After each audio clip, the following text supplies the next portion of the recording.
Hello guys, welcome back to my channel. तो आज की वीडियो में हम थ्योरीज ऑफ इंटेलिजेंस के बारे में पढ़ेंगे, जो कि 10 थ्योरीज हैं। तो हमारी फर्स्ट थ्योरी है यूनिटरी इंटेलिजेंस, जिसको हम मोनार्किक थ्योरी भी कहते हैं। ठीक है, इसको हिंदी में कहते हैं इकाई का सिद्धांत। ये आपकी इंटेलिजेंस की फर्स्ट थ्योरी है। ठीक है, and it is given bye Johnson and stern. ठीक है, जो आपकी यूनिटरी इंटेलिजेंस है उसको किसने दिया है? जॉनसन एंड स्टर्न ने। ठीक है, एंड आपकी यूनिटरी इंटेलिजेंस को मोनार्किक थ्योरी भी कहा जाता है। ठीक है, इसमें कहा गया है कि जो आपकी इंटेलिजेंस है, intelligence is a single unit और कैपेसिटी टू सॉल्व और ऑल प्रॉब्लम्स। ओके, जो आपकी बुद्धि है वो एक इकाई है जो सभी समस्याओं का समाधान करने के लिए प्रयोग की जाती है। ओके, क्या कहा गया है आपकी यूनिटरी मोनार्किक थ्योरी में? जो आपकी बुद्धि है वो एक इकाई है जो सभी समस्याओं का समाधान करने के लिए प्रयोग की जाती है। ठीक है, एंड आपकी सेकंड थ्योरी है इंटेलिजेंस की वन फैक्टर थ्योरी, जिसको एक कारक सिद्धांत कहते हैं।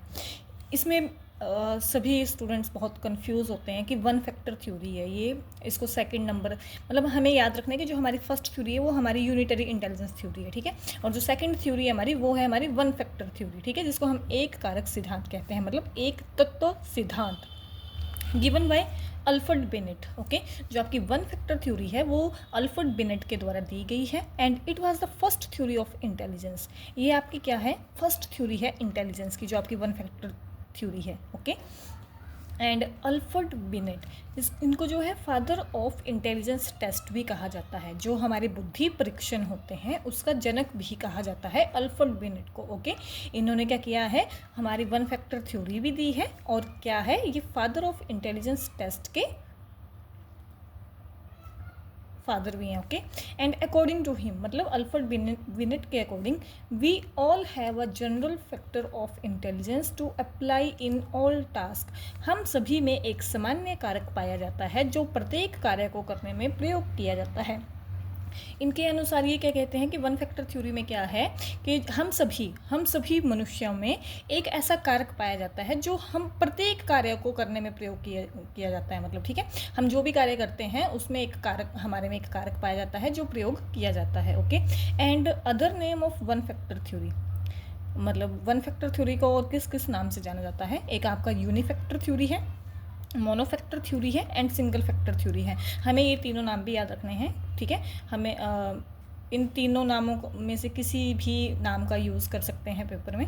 तो वन फैक्टर थ्योरी का अनदर नेम क्या है? Unifactor theory, monofactor theory and single factor theory. Okay, and third one है हमारी टू फैक्टर थ्योरी, इसको कहते हैं द्विकारक सिद्धांत। ओके, हमारी जो इंटेलिजेंस की थर्ड थ्योरी है वो है टू फैक्टर थ्योरी, जिसको द्विकारक सिद्धांत कहते हैं, and it is given by Charles Spearman. जो आपकी टू फैक्टर थ्योरी है वो चार्ल्स स्पीयरमैन के द्वारा दी गई है। इसमें जो है इंटेलिजेंस की टू फैक्टर हैं, एक है आपका जी फैक्टर एंड एक है आपका एस फैक्टर। ठीक है, जो आपकी टू फैक्टर थ्योरी है उसमें इंटेलिजेंस के टू फैक्टर्स हैं, तभी इसमें बोला ना टू फैक्टर्स हैं। ठीक है, तो टू फैक्टर्स कौन कौन से हैं टू फैक्टर थ्योरी में? एक जी फैक्टर है आपका, एक एस फैक्टर है। जो आपका जी फैक्टर है उसको बोलते हैं जनरल फैक्टर, एंड जो आपका एस फैक्टर है उसको बोलते हैं स्पेसिफिक फैक्टर। ओके, अब हम यहाँ पे करेक्टरिस्टिक्स पढ़ेंगे जी फैक्टर की। जो आपका जी फैक्टर है वो आपका इनबॉर्न एबिलिटी है, जन्मजात योग्यता है। ठीक है, जो बच्चे में जन्मजात योग्यता होती है उसको हम जी फैक्टर थ्योरी कहते हैं। ठीक है, जैसे बच्चा जब पैदा होता है वो तभी रोने लग पड़ता है, तो क्या है वो कौन सी एबिलिटी है? उसकी जन्मजात योग्यता है, मतलब वो जब पैदा हुआ वो तब से उसमें वो योग्यता है रोने की, हंसने की। ठीक है, and second one is universal ability, जो होती है सार्वभौमिक योग्यता, ऐसी एबिलिटी जो सभी लोगों में पाई जाती है। ठीक है, उसको क्या कहते हैं? Universal ability.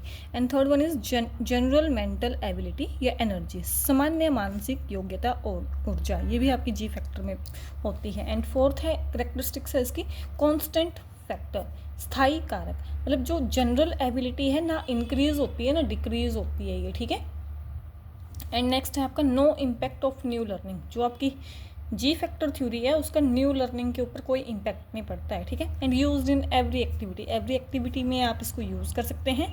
And 7th one इसकी करेक्टरिस्टिक्स है कि रिस्पॉन्सिबल फॉर सक्सेस, ये आपके सक्सेस में भी रिस्पॉन्सिबल होती है, ठीक है। तो ये थी जी फैक्टर की थ्योरी, ठीक है। कौन कौन से 2 फैक्टर हैं इसके, एक जी फैक्टर था, एक एस फैक्टर था। अब हम एस फैक्टर की करेक्टरिस्टिक्स डिस्कस करेंगे। स्पेसिफिक एबिलिटी, विशिष्ट योग्यता, किसी किसी में कोई विशिष्ट योग्यता पाई जाती है, उसको एक्स फैक्टर थ्योरी कहते हैं, ठीक है। यूज इन स्पेसिफिक एक्टिविटीज़, किसी विशिष्ट क्रियाओं पर ही प्रयोग की जाती है, ऐसा नहीं कि हर एक एक्टिविटीज़ में प्रयोग की जाएगी, कोई विशेष गतिविधि होगी, विशेष कार्य होगा, उसमें यूज़ की जाती है। मैनी एस फैक्टर्स, ठीक है, बहुत एस फैक्टर्स होते हैं, कोई एक ही एस फैक्टर नहीं, बहुत ज़्यादा होते हैं। सिचुएशन के अकॉर्डिंग न्यू लर्निंग गेन करते हैं, जब कोई सिचुएशन होती है तो उसके अकॉर्डिंग नए नए जो लर्निंग है वो गेन की जाती है, ठीक है। एंड लर्न फैक्टर, सीखा हुआ कारक है ये, ठीक है, इसमें हम नई नई चीज़ें सीखते हैं। And responsible for success in particular field, and ये किसी पर्टिकुलर फील्ड में सक्सेस के लिए रिस्पॉन्सिबल होता है, ठीक है। तो ये था 2 फैक्टर थ्योरी। आपको पता लगा कि 2 फैक्टर थ्योरी के 2 फैक्टर से एक जी फैक्टर है, एक एस फैक्टर है, ओके। जी डिनोट करता है जनरल को एंड एस करता है स्पेसिफिक को, ओके। एंड जी आपका इनबॉर्न एबिलिटी होती है, ठीक है, और यूनिवर्सल एबिलिटी होती है, जबकि आपकी एस होती है वो स्पेसिफिक एबिलिटी होती है, ठीक है। एंड 4th वन है आपकी 3 फैक्टर थ्योरी, जिसको कहते हैं त्रिकारक सिद्धांत। ये गिवन बाय स्पीयरमैन, ठीक है, स्पीयरमैन के द्वारा दिया गया है आपका 3 factor theory and presented by Charles Babbage, okay. तो आपको ध्यान रखना है कि आपकी जो 3 फैक्टर थ्योरी है वो गिवन बाय मतलब किसके द्वारा दी गई है, स्पीयरमैन के द्वारा, and presented by Charles Babbage, okay. And 3 factor theory में हम 3 फैक्टर पढ़ लेते हैं। 2 फैक्टर तो आपके 2 फैक्टर थ्योरी के ही हैं, जैसे जी factor and S factor. Ji factor आपका जनरल फैक्टर है एंड एस फैक्टर आपका specific factor. And 3rd one is group factor, जो है आपका समूह कारक, ठीक है। समूह में कोई भी हम गतिविधि करते हैं, कोई भी हमारी इंटेलिजेंस होती है, उसको हम ग्रुप फैक्टर कहते हैं। एंड हमारी 5th थ्योरी है ट्रायआर्किक थ्योरी ऑफ इंटेलिजेंस, जिसको कहते हैं बुद्धि का त्रिकोणिक या त्रितंत्र सिद्धांत, okay. And given by Robert Sternberg, इसको जो है रॉबर्ट स्टर्नबर्ग के द्वारा दिया गया है, ठीक है। इसमें जो है जैसे आपकी एनालिटिकल कंपोनेंशियल इंटेलिजेंस है, जिसको हिंदी में कहते हैं विश्लेषणात्मक या घटिया बुद्धि। And 2nd one is creative experiential intelligence, जिसको कहते हैं रचनात्मक अनुभवनात्मक बुद्धि। And 3rd one is practical contextual intelligence, को कहते हैं व्यवहारिक संदर्भित बुद्धि। अब हम 1 बाय 1 डिस्कस करते हैं। फर्स्ट है आपकी एनालिटिकल कंपोनेंशियल इंटेलिजेंस, ठीक है, जिसमें हमारी क्या आती है, अब्स्ट्रैक्ट थिंकिंग आती है हमारी, ठीक है। हमने पुरानी वीडियोस में पढ़ा है कि एब्स्ट्रैक्ट थिंकिंग क्या होती है हमारी, इसमें क्रिटिकल थिंकिंग आती है, ठीक है। Analyse and evaluate the task, कार्य का विश्लेषण व मूल्यांकन करना, ठीक है। सॉल्व प्रॉब्लम्स इन पार्ट्स, समस्याओं का समाधान किस में करना, पार्ट्स में करना, ठीक है। कोई भी प्रॉब्लम है आपके सामने, उसको छोटे छोटे पार्ट्स में डिवाइड करना एंड उस समस्या को सॉल्व पार्ट्स में ही करना, ठीक है। एंड नेक्स्ट है आपकी क्रिएटिव एक्सपीरियंशियल इंटेलिजेंस, ठीक है। इसमें आपकी आती है डाइवर्जेंट थिंकिंग। डाइवर्जेंट थिंकिंग होती है बहुविध चिंतन, जब कोई भी प्रॉब्लम होती है तो उसके हम बहुत ज़्यादा सोल्यूशन सोचते हैं, मतलब हमारी कोई एक प्रॉब्लम होती है पर हमारे दिमाग में बहुत ज़्यादा उसके सोल्यूशन चले होते हैं, मतलब डाइवर्जेंट थिंकिंग करना एक चीज़ के बारे में, ठीक है। And next develop new ideas, नए विचारों का विकास। And problem solve by different ways, ये मैंने अभी आपको बताया कि किसी एक प्रॉब्लम को डिफरेंट वे से सॉल्व करना, ओके। एंड 3rd है प्रैक्टिकल कंटेक्चुअल इंटेलिजेंस, इसमें आती है ability to adopt everyday situation, प्रतिदिन की परिस्थितियों को अपनाने की योग्यता, okay. And apply knowledge in practical situation, व्यवहारिक परिस्थितियों में ज्ञान का प्रयोग करना। एंड 6th वन थ्योरी है हमारी मल्टीफैक्टर थ्योरी ऑफ इंटेलिजेंस, इसका अनदर नेम है anarchic theory, okay. And it is given by E.L. Thorndike, okay. There was nothing like general activity, कोई भी सामान्य योग्यता नहीं पाई जाती है इसमें, मल्टीपल फैक्टर थ्योरी में कोई भी जनरल एक्टिविटी नहीं पाई जाती है इसमें, ठीक है। And each mental activity requires an aggregate of different set of abilities, प्रत्येक मानसिक कार्य को करने के लिए विभिन्न योग्यता के भंडार की आवश्यकता होती है, ओके।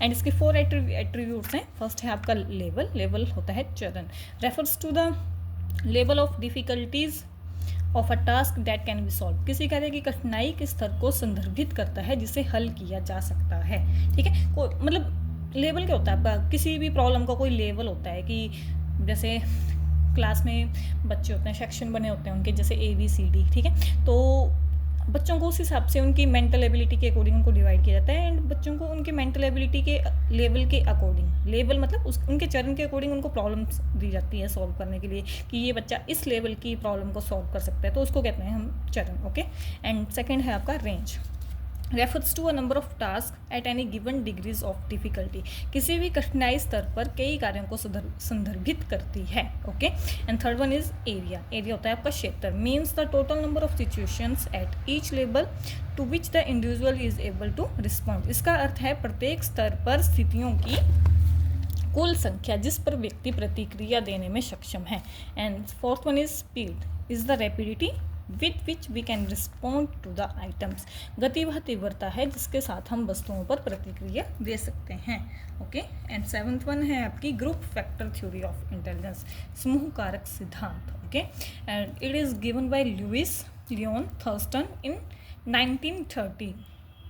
ओके, जो आपका ग्रुप फैक्टर थ्योरी है वो किसके द्वारा दी गई है, लुइस लियोन थर्स्टन, कब दी गई थी, 1930 में, एंड थर्स्टन का जो बर्थ प्लेस था वो अमेरिका में था। ओके, एंड अदर नेम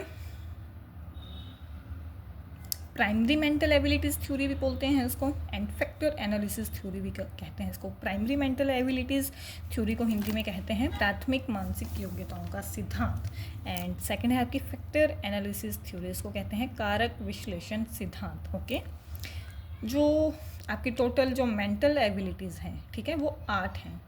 कितनी मेंटल एबिलिटीज़ हैं आपके पास टोटल, कितनी हैं, 8 हैं। ठीक है, प्राइमरी मेंटल एबिलिटीज़ पर आपके पास 7 ही हैं। ठीक है, अब हम जो प्राइमरी मेंटल एबिलिटीज़ हैं आपके साथ उनके बारे में हम डिस्कस करेंगे।